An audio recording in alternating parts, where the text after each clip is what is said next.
మొన్నటికి రాలేడా రాజు దగ్గరికి వచ్చి మంద ఆగిరు చూడ రోజు ఒక్కోళ్ళకి కావన్నట 50 రియళ్ళు. సాలరీ రాలేదు 3 నెలల దాకా ఇయ్యదట. ఇక వాళ్ళకి తెలియదు ఎట్లా చేసుకుంటారో ఏందని. అవసరం ఉన్నాయి ఏంటంటే మస్తు ఉంది అడిగి పొలం.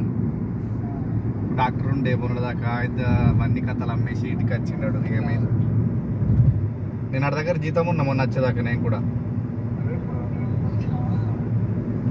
జీతం అంటే పిచ్చి పైసలు ఉన్నాయి అడి దగ్గర. కానీ ఇక అన్నీ ట్రాక్టర్ కొని కొంచెం లాస్ అయిపోయిందంట. ఇటు వచ్చేసిండు అమ్మేసి. అదే ఇక రాజు సాలర్లకి అడిగిన నేను మిగతా ఆడదాంట్లోకి వెళ్ళి